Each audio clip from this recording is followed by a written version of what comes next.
The platform. Step up and speak out.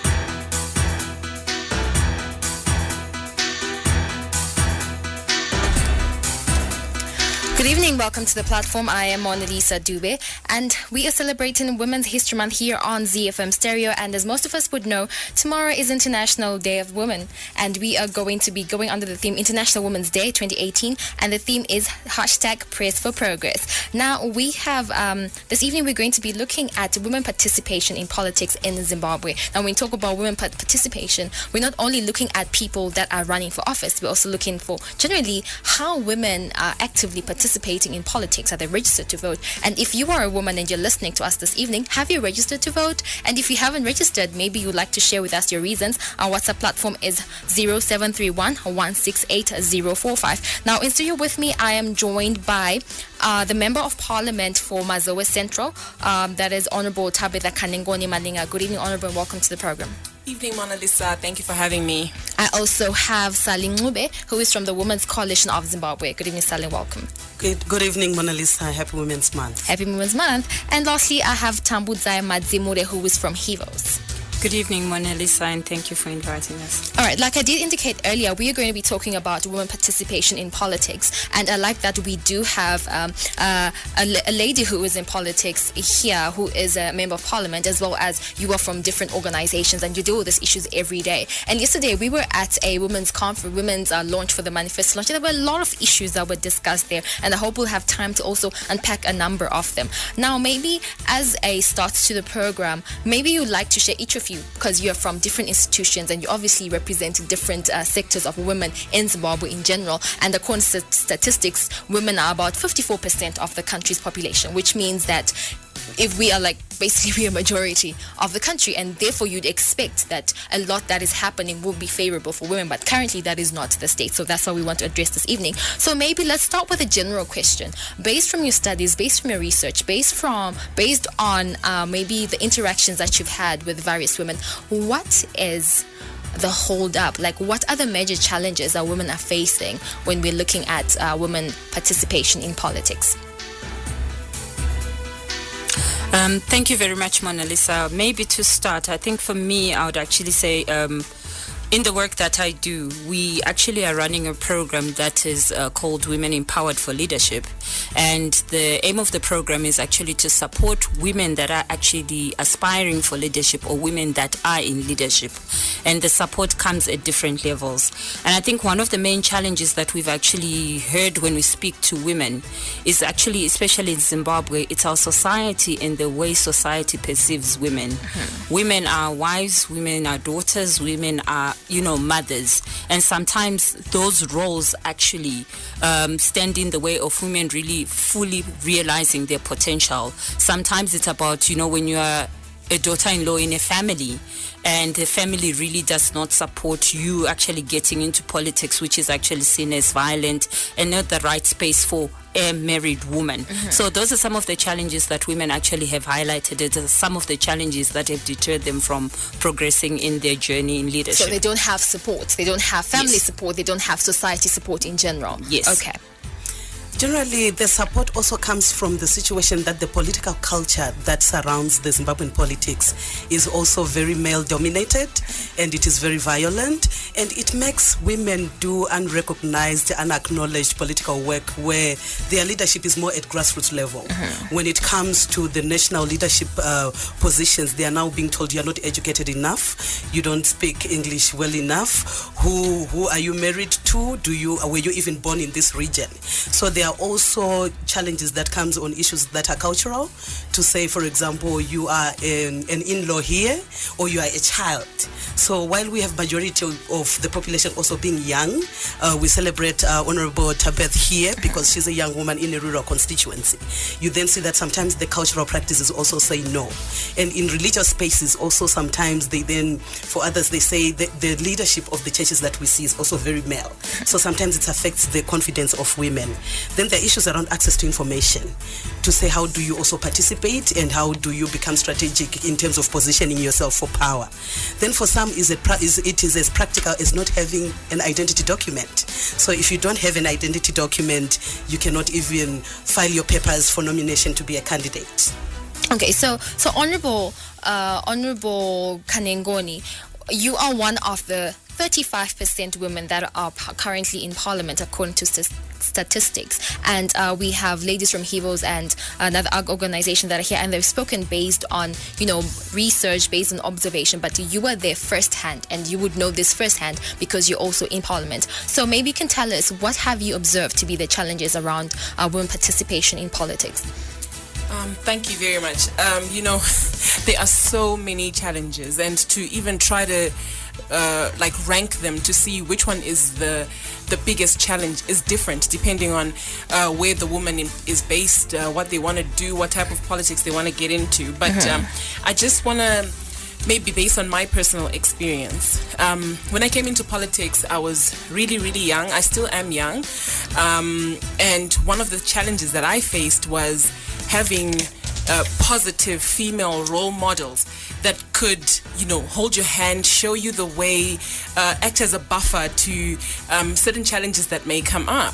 And instead of having those positive role models, especially those that have already been in the system, that have experienced it before, you find that the women fight you, So there's a big pull her down syndrome. And yesterday at the conference, the 50-50 conference, we're not talking about a pull her up syndrome, but this has been a challenge for many, many centuries, and I don't know if there's a solution for it. But when you see a woman making it, you hope that they're opening a door for you. When you see a young woman making it, then you say, so now is the time for young people to be able to get in as well. So that is a major problem. We don't have enough women who are pulling other women up. And when you find young women coming into politics, it seems the older women that are already in feel threatened. Then there's also the financial aspect of politics. Being in politics is not as easy as just going and talking to people. You need the financial backup. There's a lot that comes with it. You need to be able to, something as simple as moving from point A to B, just having a vehicle to move, having fuel to go from point A to point B, and then comes campaigning for a position. Our male counterparts come with a lot of access to finances, some help each other out, and a lot of the females just cannot match up in terms of the financial requirements. And I think there are like a whole of other reasons, because women are not as economically empowered, which is one of the reasons that we're going to look at today. Maybe while we're still on you, Honorable, maybe you might want to tell us, how did you get into politics? Because usually we generalize things, but now that we have you here, you might want to tell us how you actually then got into politics and how you actually got to be a legislator. As you said that you did face a bit of challenges of not having support from, and I quote you, you said you didn't have positive role models, assuming that the positive female role models, assuming that they are there, the role models are there, but no, the energies are just focused somewhere else. So maybe just tell us, how then did you actually get to be where you are today? I am here because of a man, my father, who is late now. And while I didn't have positive female role models in politics, I had a positive male role model, which is quite rare, because a lot of fathers are afraid that their daughters will get harassed in violent political situations. But my dad was a bit different, and he trained me like a man, and I hate to say it like that, but every time I got emotional, he'd be like, no, there's no time for emotions. If you want to do this, you have to do this. So he groomed me, he helped me, he was a buffer. Not having him right now has been very, very difficult. But that's how I ended up getting into politics. But my desire came from my academic background, because I have a degree in politics and gender studies, and now a master's in international relations, and now I'm pursuing my PhD. So I wanted to move from the academics to the reality. And, well, I'll tell you, they are worlds apart. What's in the books and what's on the ground is totally different. So it was good that my dad was there to help to bridge the gap. Okay. I think it was Sally who spoke about the political culture in, I don't know, maybe in Zimbabwe, let's zone in Zimbabwe in general. Like you spoke about how there is a bit of a harshness when it comes to political culture. There's something that the Minister of Women Affairs and Women and Youth Affairs said yesterday at the conference. She said that politics is not a dirty game, but it's a game that we were never taught by our mothers. You know, what are your comments to that statement? Because usually, like you said, women look at politics and like, you know what, I don't want to be held up in all this violence. Maybe, for example, let's take, for example, what's happening currently in the MDCT, where, you know, a woman is in a position and she is subjected to violence, you know, and women are not really, you know, like she Honorable spoke about being emotional. You know, women somehow, to some extent, cannot deal with that type of, maybe when you're looking from the outside. So how then do you think this can be achieved? Because you look at okay, I want to do this, but maybe the culture around it. So maybe the comments on what the minister said, would you say politics is a dirty game, or like she said, it's something that women have not been nurtured into? It's not just about women. It's also around women and youth in political spaces. The National Peace and Reconciliation have been doing nationwide consultations, and we have different reactions that are coming from the communities. So we have a historical perception that is not even just Zimbabwean, but it is global. When you switch on to any news line that is speaking about politics and power, it is about men dicing each other to show that, or competing each other, or profiling the mistakes of another person. So our culture can be transformed, and we've committed to peace, and we've committed to sustainable development goals. So yes, personalities, or how we look at politics, not as collective power, but as individualized power, where we also don't know how to coexist in wanting the same constituency, the same position in a peaceful manner. So because we are set up by each other in how we have defined our politicking, that is about competition, it's about putting another person down, it's about being violent, it's about not even accepting someone to want what I want. So there is room for us to transform and reshape the politics that we want in a manner where we look at even the party regulations, the dispute resolution mechanism within political parties, how we regulate even political parties, the code of conduct that is under the Zimbabwe Election Commission, the peace pledges that have been signed, the commitments that have been signed, where people need to relook at how their political parties are handling conflicts, are handling disputes in a manner that women, who are the majority of members in all political parties, need to continue to take a stance and ensure that their regulations or the response state institutions like the police and the commissions are also available to respond as soon as the reports are also made. And also for women to begin to report these cases, because in terms of the legal framework and the institutions that are in place to address some of these things, they are there. But if the reports are not made, or those that receive reports say this is politics we don't handle, and allow impunity to prevail, then we'll be in trouble. So it's a collective responsibility for women, for us as citizens, to say no, we don't want this violence. And I think it also goes back to the issue that you were talking about of access to information, because yesterday the Speaker of Parliament, Advocate Jacob Mdeda, said that we have over 17 laws that have been created to just favor women, and maybe they're not maybe in the know of saying, okay, how do I get access to this? So as advocates, how are you going to maybe get women to know what it is that they are entitled to? I think, Mona Lisa, in terms of how we do have a number of women's organizations that are actually working in communities. So that is number one. Their role is actually to share the information and share it at the level of the people in their communities where they work. I'll give an example. One of the communities I work with is the farm workers community. And last year during 16 days, is kind of taking it back.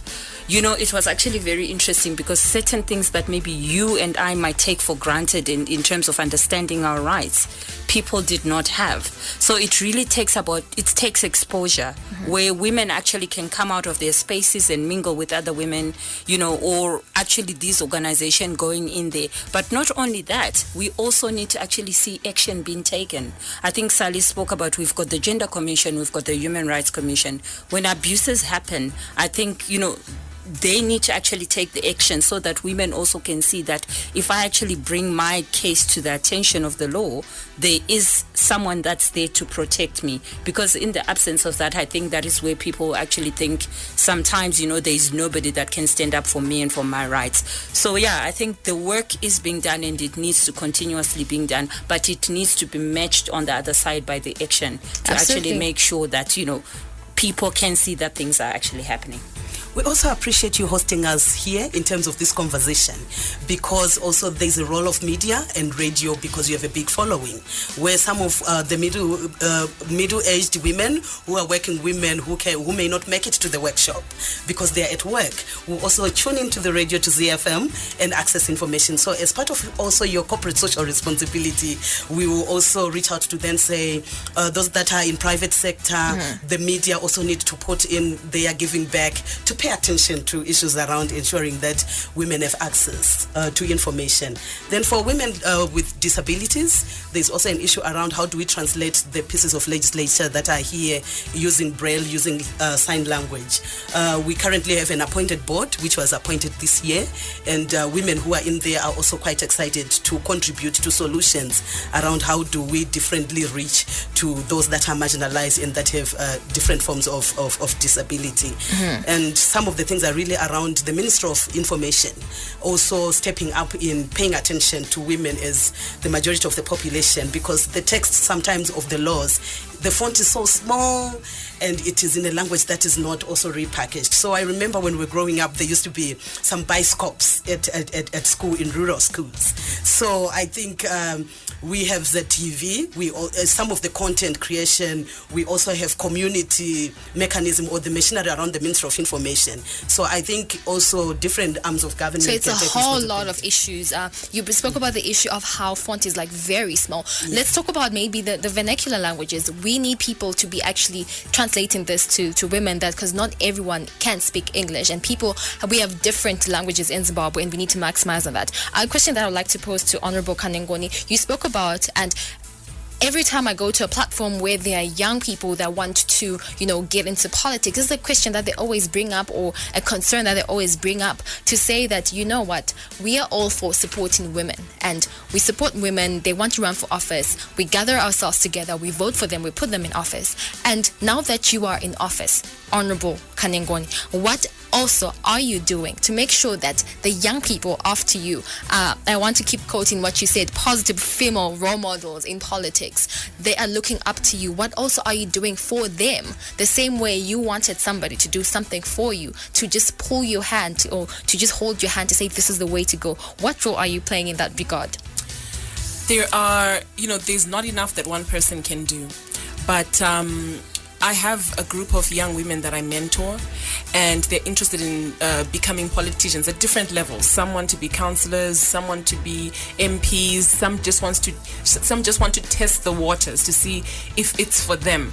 And when I was in government, I opened my door to anybody, male, female, and I made sure that I didn't disappoint the young people that always came to my office.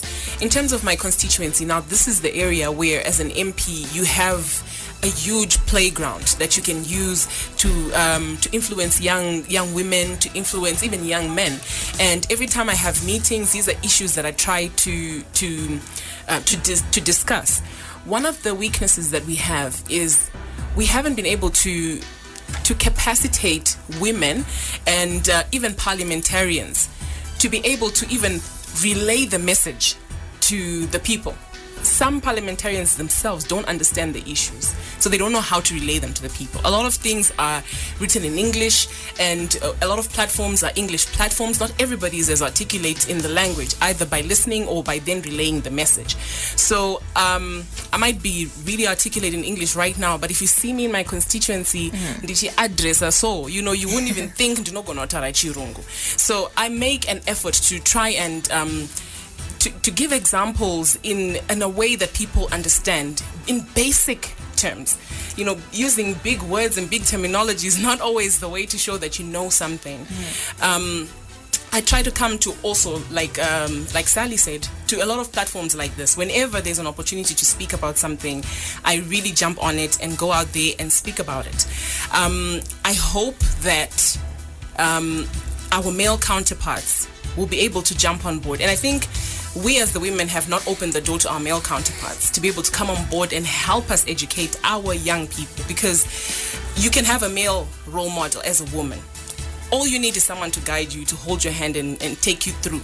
So there are many things that can be done. Okay, so you're saying that if we as women, we stand up for women, doesn't mean we have to shut men out in achieving what we're trying to do. Exactly. Because if we're talking about patriarchy, we're saying that the system is dominated by men, their beliefs, and exactly how they exude their authority on us as women. So we're not trying to change other women's mind on the matter. You can't preach to the choir. You need to change the people that are not yet sold on the issue. And the approach has to be a very good approach, because we already know that when you talk about women's issues, men always cringe, because they think now you want to take over, now you want to take away their authority and their power. So we have to choose the language that we use when we're talking about these issues, and we have to take, I don't want to say a soft approach, but we have to be tactful, just like the speaker said, the Speaker of Parliament said yesterday. He said you have to play your cards right. And he said, I'm not going to tell you how to play your cards right, but play them right, which means there's a tact to this, there's a skill to this. And it's not a matter of just saying, it's not about that. It's about educating the men as well to realize that we're not coming to take their roles, we're coming to complement their efforts so that we make our world a better place. So it's not just enough being a woman candidate or aspiring to want to participate, but it's also about locating yourself based on your skill set, based on what drives you, because there are also quite a whole menu of participation when we talk about political participation. The other level is at political party level. For others, you can even just run for an election as an independent candidate, where you may not need to belong to a political party, because maybe when you decide this year, when you go to a political party system, they'll say, have you been our member for 5 years? Have you done wasn't that discouraged yesterday? Like they discouraged it yesterday. They spoke about how sometimes because maybe young people are not agreeing to whatever that's happening, and then they decide to run as an independent. And I think there was a lady who was saying that they do not exactly encourage that. So Zimbabwe is independent, and it is 38. It's turning 38 this year. So because we have a legal framework that allows for that as an option, women are not a homogeneous group. So for those that have a right to choose, they should be allowed to do that. So in enjoying all the rights that this beloved land have given us, you can't enjoy your rights at the expense of others. So all rights have responsibilities. You enjoy them, you also play your part. So yes, we will differ. We're not going to say, and it's okay to differ, because we are gifted differently and we are positioned differently. But it's also around locating women to say it's not just enough being a woman. You need numbers to win the election. You need to know the constituents that you are running.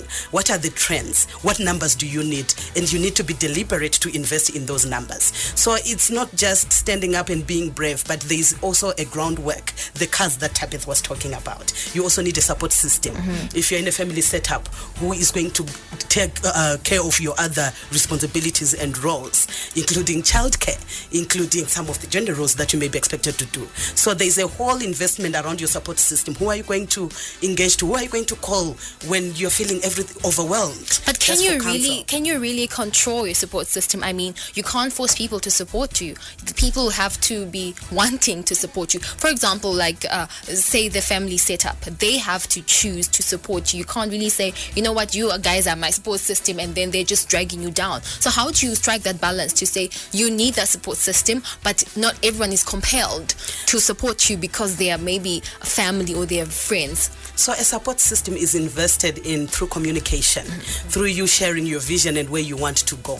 And when we go, sometimes we look very far away for a support system when it's within our phones, when it's within those people who surround us. People connect in different ways. Women connect in different funeral settings, when a child is born, when they are sharing recipes. So it's just spinning those soft skills that we already have into paying it or into using it in political spaces, because we already do these things in terms of helping each other, taking care of someone's homestead when they are not there, taking care of your chickens and your goats in the fields when you're not there. So women have a long-standing expertise in investing in support system, even within their gardens. So it's now to encourage them to not look very far away, but to use those that are within their reach, even their phones, even the WhatsApp groups that they belong to, even all those people that they talk to in different ways. Also, Sally, I want to agree with what you said. When you talk about the immediate support system as in the family where you come from, because that's where you hope to have the strongest support, you also have to know exactly how to use the support system that you have, because you know each individual in your family, you know what characters they have, and you use that character for what you need at a different point in time. You can't go to your aunt who doesn't even care about politics to talk to her about politics. It doesn't make sense. And the family unit can be like a test of how you can fare outside of that unit. And if you can get majority of your family members to they don't have to support you 100%, but they can understand why you're doing what you're doing, your cause, and that can be the first unit that understands what needs to be done. I know politicians that go to elections and don't even get even their family's vote. They come up with maybe 5 votes and none of them will be from their family. I mean, that's just ridiculous. If you're going to go in and lose an election, at least have your family be the only votes that you get. So women it's their responsibility to create a support system. It's their responsibility to invest in the support system. Exactly. I don't think it's only for women, it's for everybody. So women are actually part of that cycle as well. But I think for me, when you look at and you think about the kind of the women's movement in Zimbabwe, and I think when we're talking about organizing, it's a very strong movement and they've achieved quite a lot. I mean, there's a book that actually was done which speaks to, I think in the late 80s, there was actually a Women's Voters Association. And it was actually across political parties.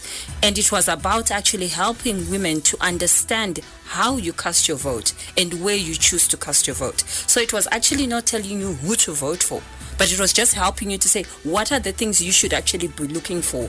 And it's actually very interesting because when you actually interact with some of the very old politicians, I think we spoke on the issue of mentorship.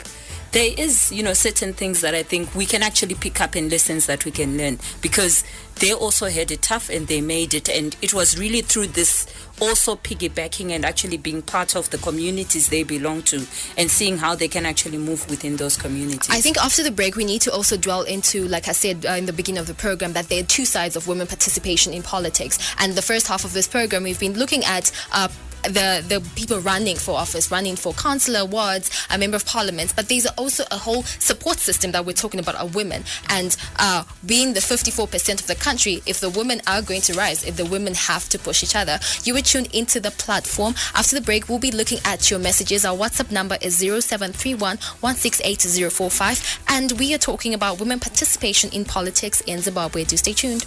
Yeah, man, a conscience I represent. I'm say Zimbabwe, I say big up on yourself if you don't know the whole of Africa. I'm say ZFM. Yeah, conscience about them. Read them up and I'm talking and I don't know what something going on. Zimbabwe.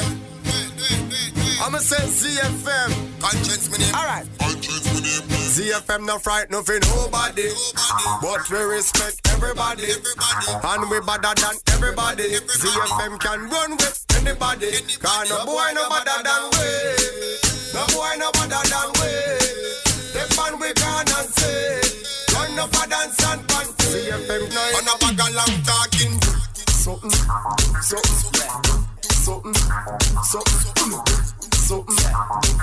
And a bag of long talking.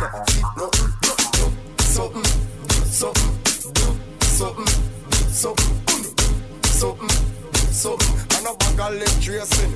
ZFM, conscience, my name, but you don't have none. This ZI, and you find out it's Zimbabwe, man, them have none. From me, a little boy, me top run. So when me clap, me no stop till everything I drop down. ZFM, first, I'm a bad man. And if you this, we turn out in a certified bad man. Kill off the whole lot on the 1-1. And we no preach like who long. ZFM program fit. Something, do something, something, do something, do. Something, do something, and a bag of long talking, fit nothing, just do something, do something, do something, do something, something. Yeah, I'm in Zimbabwe. CFM, imagine. Decent boy like a whip. We no talk loud, we no trouble nobody. Boy see the face and I try half a whip. Never know say we are seeking somebody. See, a person of us no talk it. Nobody no see the things we walk with. Everything I drop and the boy them start it.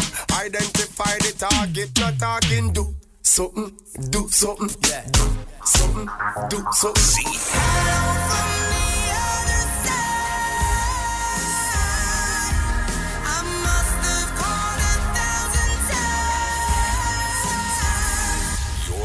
Zimbabwe's finest radio. ZFM Stereo. The platform. Step up and speak up.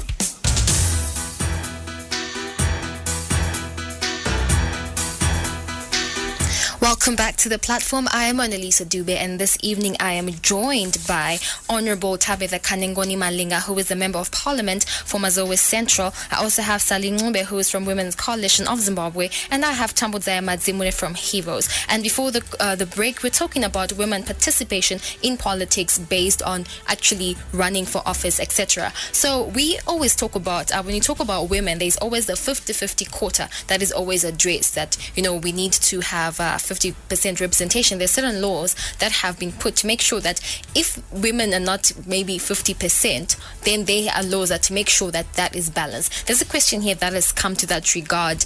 It's a comment really. The minute women demand or advocate for free seats in parliament, they have already made themselves second rate. If indeed women are at par with men, go 50-50, then this give us 20% first, then share the remaining 80% you ladies are pushing for.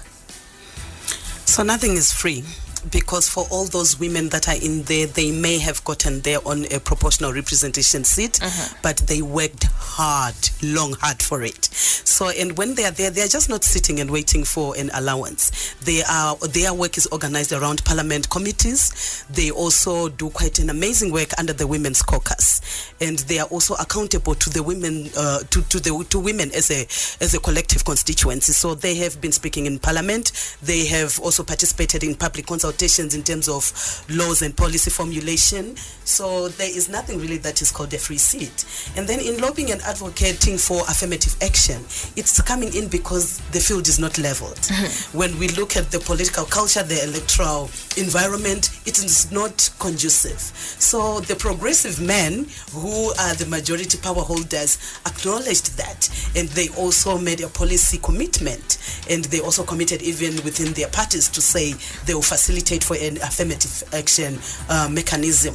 Yesterday we also celebrated 14 political parties in the evening who also signed a gender parity pledge that as they field candidates, they will also respect Section 56 of the Constitution on Equality and Non-Discrimination and Section 17 on gender balance. So affirmative action is an incremental mechanism while we work towards equality. Okay, the two issues that I want to address that you brought up. Number one, the issue of affirmative action, and the comment that have been brought up. I'm sure it's a man. There's no name, but I'm sure it's a man who brought up this issue, and it's an issue that is brought up every time to say, do you not think that women, to some extent, are now having this entitlement to say, because I'm a woman, I need to get this? I'm a rural girl who benefited from affirmative action in terms of recruitment, in terms of access to education.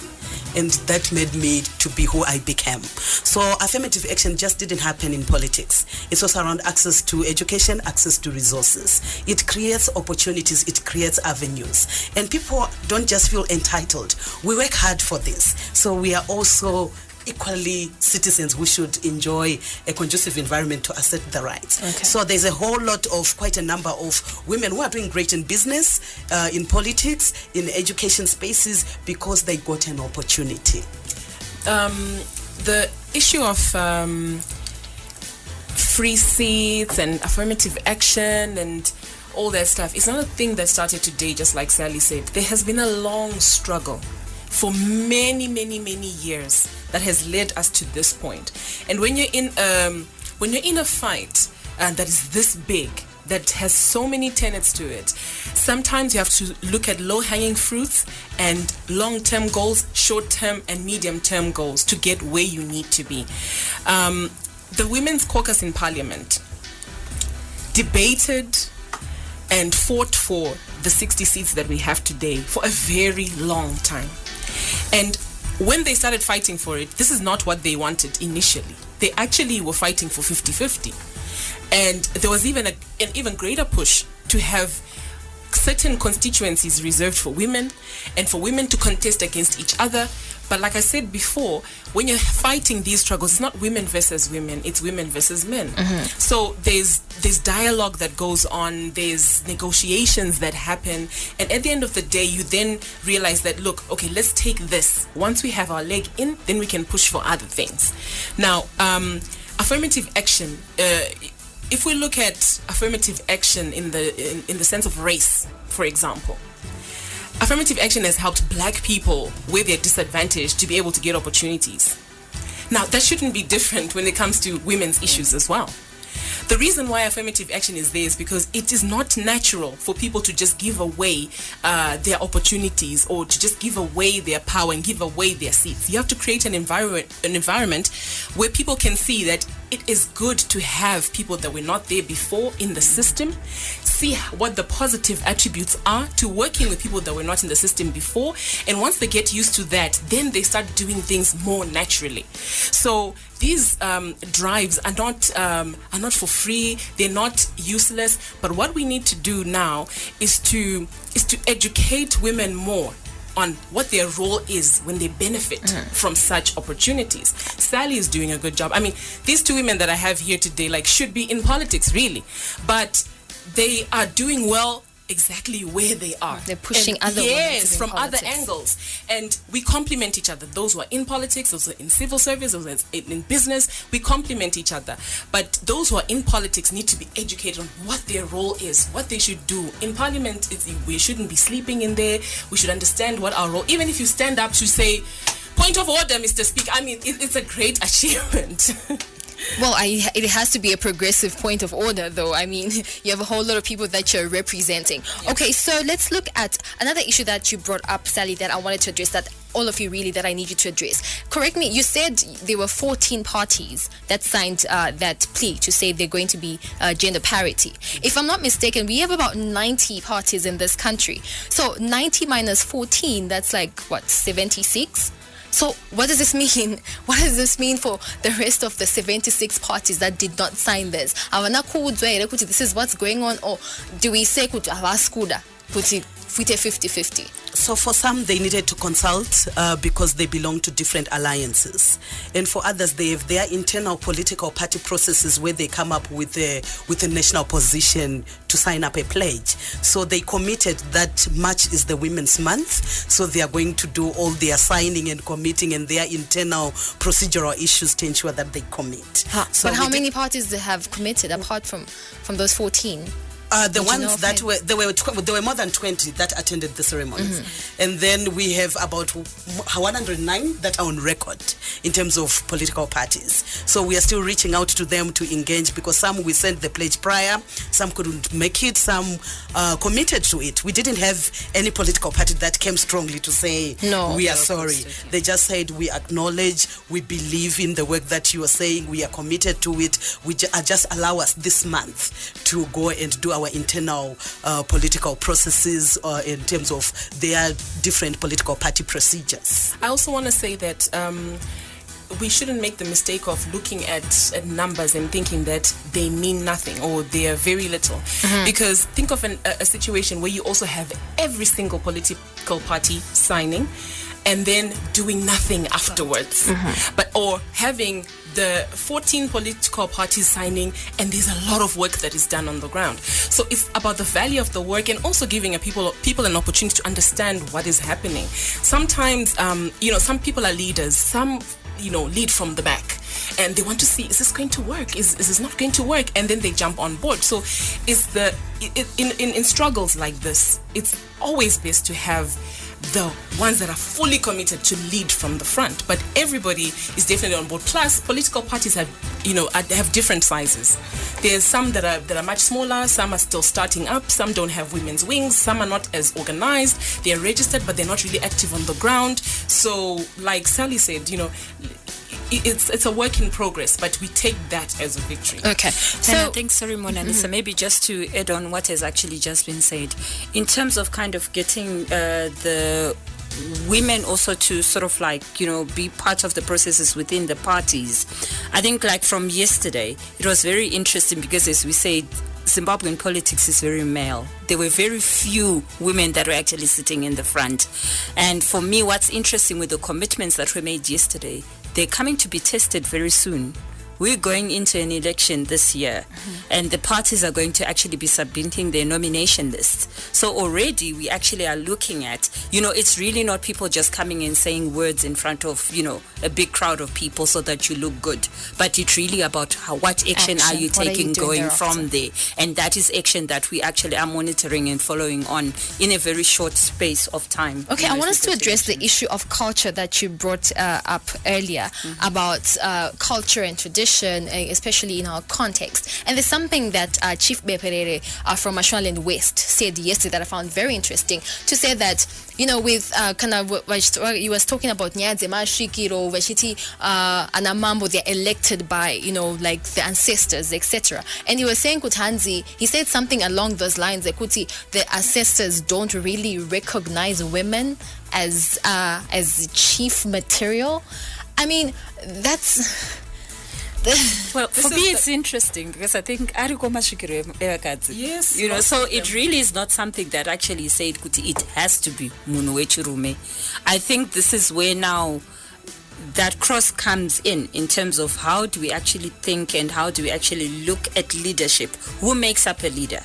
Because I'm looking in terms of even within the traditional setting, a chief is there and vaiti vakaenda kumadare avo, sometimes vanga vasingapedze nyaya ikoko, vakaenda kumba vanenge vachitaura namai kumba, and then vachazodzoka vozopedzisa the advice, and in their conversations that they're having kune advice iri kuuyawo. So I think it's actually a bit limited for us to say kuti vanosvikirwa and vanoratidzwa vanhu vechirume chete. No, but you know what? This is us. This is four of us in the studio, and we're agreeing that, okay, fine, that doesn't really add up. That doesn't make sense. But if a whole chief is saying something like that, it means there's a whole, constituency that believes that. That believes that, because, and the moment, sometimes people don't want to argue with tradition. People don't like to argue with culture. People don't like to argue with religion so many times. So this is a barrier, a major barrier when it comes to women in leadership, because if you're being told that the higher powers don't recognize you as a potential leader, that's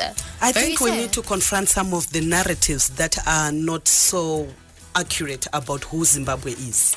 The spirit of Nehanda grounds this nation, and when we look at families,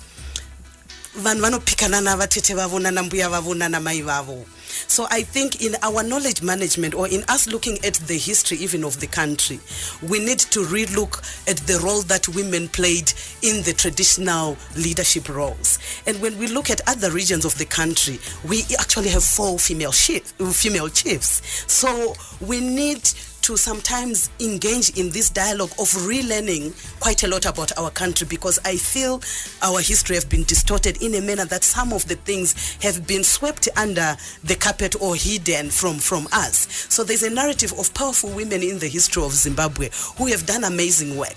There are also women who have been mashikiros and doing amazing work, leading families when there was Wenera, when men went to Joburg and Wenera during the Wenera times. So we have grown up in rural communities or in farms where women were the power in that community.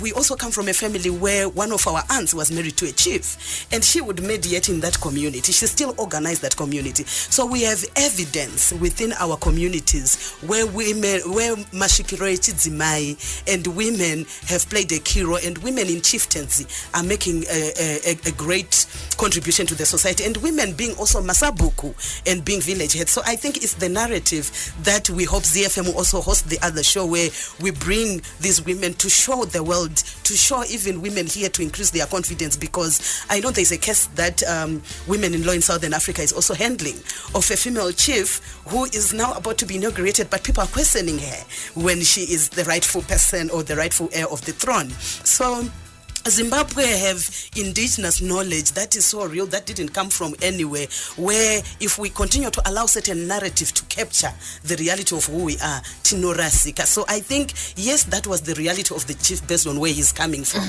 But Zimbabwe have broad cultural spaces where we also have a different narrative that could transform how we conceptualize and understand the issue of chieftaincy, traditional leadership for women. And just generally, I mean, in positions generally. So maybe, Honorable, you might want to speak to this. How do we bridge that gap? You know, to bridge the gap between culture, between tradition, between religion, between the law, everything. There's just so much that is pulling in different directions. How do we, harness all that to work together for the good of the women in Zimbabwe? I think we need to transform our education system from ECD level, primary education, all the way up to the top. We have a new curriculum right now that I don't know if it's now complete, but the way that our children are educated contribute when you bring that education to the family unit. We're talking about chieftaincies, we're talking about Nyayema Sabuku. All those things are decided at the family level. Now, you cannot force a family to choose a female. I cannot force another family to choose a female chief, because these are inheritance issues, and families sit down and discuss. So now you need to find a way to infiltrate this family unit so that when people are inside the family, they view a woman as capable of playing these roles. And this also means that the extended education issue, the issue of adult education, it must also come back in, because if you educate the young child and then you leave out the parent who still has this mindset, you now have a conflict, you create conflicts within the home. So I think our education system needs to include these issues of the strength of women. Like Sally was talking about, we have Mbuya Nehanda, we discuss her in our history, but we need to bring in many more female role models into the education curriculum. I remember being in a meeting and we were talking about naming certain structures after heroes or heroines, and the whole list was filled with men. And I asked a question, I said, are you telling me that there were no women back then that deserve to have their names on the buildings in Zimbabwe? And the response that I got from my male counterparts was, well, they were not senior in command, or they were not, some were even saying, no, they were not there, and other women that were there who were in the liberation struggle came up with so many different names. And you're like, some women are just forgotten. They're totally forgotten, because you think if you're not a general, or if you're not, a big chef at some point, then you don't count. But the role is important. It needs to come in our education. It needs to come in every single platform that we're in, so that we're able to bring this in now. Let's not be naive and think that this thing can happen overnight. So we need to make it visible. Yes. Yeah. I think for me, I also want to add to what the Honorable has just said. In the home, it starts in the home.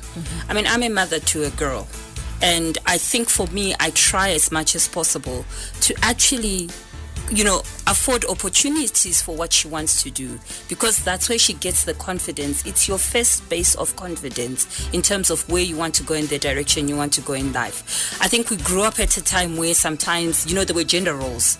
So my muka baskana and bika and chaira. I'm not saying there's anything wrong with that, but in that there was also things rainzi ishashitwene baskana ishashisi, and I think we need to actually also start to allow our girls to actually do that. We need to allow our boys to do the other roles that would otherwise be seen as they're not female roles. So in the home as well, I think as parents to the young people, so that as they actually grow up, they already have the confidence and they can take up their space. Okay, there's a comment here from Catherine Chuma, who is in Nyamandlovu. She says, I've witnessed two things that are frustrating in politics in Zimbabwean women. One being the embarrassment of Amai Tokozani Kupe, and the other being the behavior of our former First Lady. We therefore need to be aggressive in this field as women and break the barrier. Okay, so now we are going to the last segment, very few minutes of this program, and I want us to speak about the Women's Manifesto that was launched yesterday. And now, this is not the first time we've had stuff being launched. Last year we have the National Gender Policy that was being launched, and yesterday we had the 50-50 campaign that was being launched, as well as the Women Manifesto. So how can an average Zimbabwean woman make the most of this manifesto? What is it anyway? Let's start there. I think...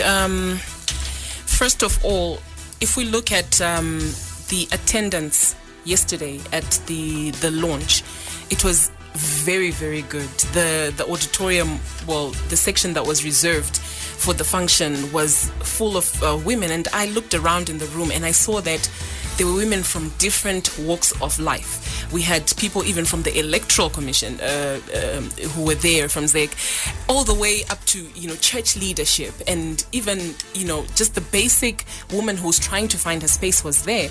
Now, it's not enough to say that we did this. It's not enough to say that we signed, now something is going to happen. The fight is much bigger than signing a piece of paper. We now need to go on the ground and make this manifesto a reality.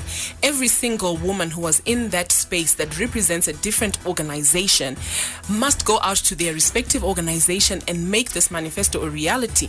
The biggest challenge was to go and align our party constitutions with the national constitution and say that 50-50 aspect must now be reflected in our constitution. So if we are not doing this in the next month before elections come, then we've already failed this manifesto, because we can't wait until after elections and start complaining that we signed this document, nothing happened. We now need to be making noise about it, and positive noise, not going in the streets and just demonstrating, but the way you demonstrate is in places that matter. Speak to the secretaries for legal affairs, draft proposals for the amendments, and make sure that once amended, we go down and translate this into reality. So this is a brilliant document that we signed. The manifesto is good. It is well thought out. It's not enough that it's on a piece of paper. But how does a woman who is selling maveji, kumbare, or a woman who's in an office, or whatever company, how do they benefit from this manifesto? The role of women in this manifesto, first of all, is to have their vote registered somewhere. It first comes with registering to vote, because we are talking about using this towards going to the elections. So we have women who want to contest for positions, but we also have women who want to select their leaders. So every woman who's out there, that woman who's selling tomatoes, the woman who is kumbare, the one who sekwa, must go and register to vote. Now, how to make their vote count is to vote for another woman. At this point, to be honest with you, it doesn't matter if you know the woman or not. If you know their background, if you know their history, make sure your vote is going next to a woman's name. That's how we start. And then once we are in office, if we're going to go in office in 2018, in this government, in this lifetime, then we make real changes and we start to talk to each other about, okay, what does this mean? For as long as we are on the outside of the lawmaking, for as long as we are outside of the spheres of influence, we cannot make this happen. We'll just continue to talk. So I say every single woman must go and register to vote, and vote for a woman. Okay, so maybe with the last 5 minutes that we have for the program, let's speak about an issue that we seem to have overlooked during the program, the issue of the economic empowerment of women.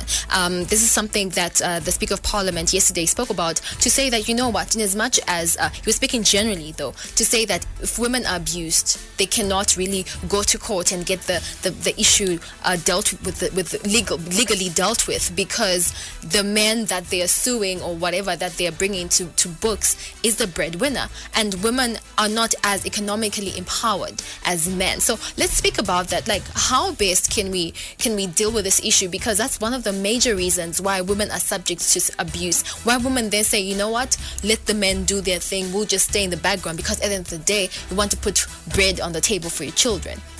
I think maybe to start off, since we're talking about politics, it also is one of the causes or the reasons why most women do not continue in politics, the issue of funding. I mean, I had a conversation with somebody that was actually saying, I'm very excited, I'm very happy, but when the reality kicks in, it's really about where do I get the money to actually get that poster printed, to actually, pay for the car that's going to take me to the area that I want to run in to be able to meet people. That actually runs there as well. But I think generally on just, an average level, there's also women, it's the same. We're talking 50-50 and how do we create opportunities. I think financially we also need to have those opportunities. At the moment, if you're actually going for a loan, there is certain requirements that the institutions that loan money require, and women don't have those. In a lot of cases, women don't own property, so they can't actually give that as security against a loan. And I think there was the idea of the Women's Bank that was actually coming up, and there is other institutions that are there to support. So it really is about how do we create opportunities, or how do we have mechanisms in place that also provide an opportunity for women to actually get resources, because women work. I think for me that's actually quite interesting. When women do get hold of a bit of money, they actually work very well. And I think research has shown that when a woman works and she gets money, it goes first to the betterment of the family. So better families, we actually need more women to be economically empowered. Okay. So women are the economy because they are the majority taxpayers. But when we look at the economy of Zimbabwe in terms of how it's structured, we then realize that women have no equal access to resources like land. And also in terms of representation, they have been lobbying and advocacy around, even when a cabinet is announced, can we also begin to see women being ministers of finance, women being also governors for the Reserve Bank of Zimbabwe, women being ministers in the mining sector? Can our tax system also be conducive to women? We don't choose to menstruate every month, but even sanitary ware is that taxed. Then issues of access to cash, because most women are in informal trading, but when they can't access cash, it makes life difficult for them. So issues around women being in control of means of production, issues of our infrastructure development, how is it responsive to women's contribution or participation in the economy?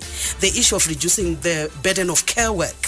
So our access to water, access to energy, clean energy for women. How do we begin to transform that in a manner that allow women to reap the fruits of their participation in the economy? So there are many funds that have been launched through the RBZ facility, but the issues is also around access to cash to then be able to pay back, even if the interest percentage is 2%. But the trading mechanism now, the 3-price tier system, we know there's government commitment, but the prices are still high. So it's expensive.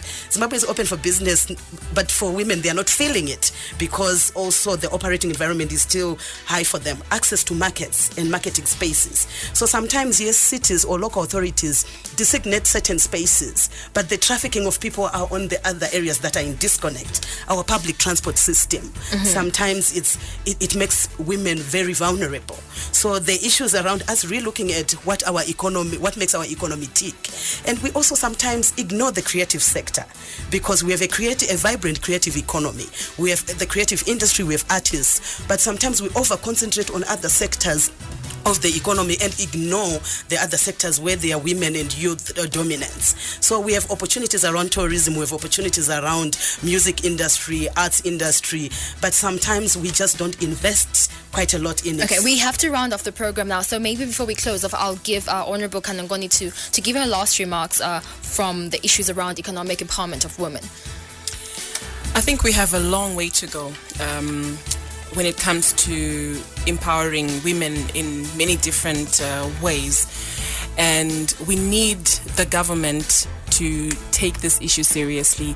We need to take it seriously ourselves as women, and we need to create a conducive environment for women to thrive, also for men to thrive as well, but together with women.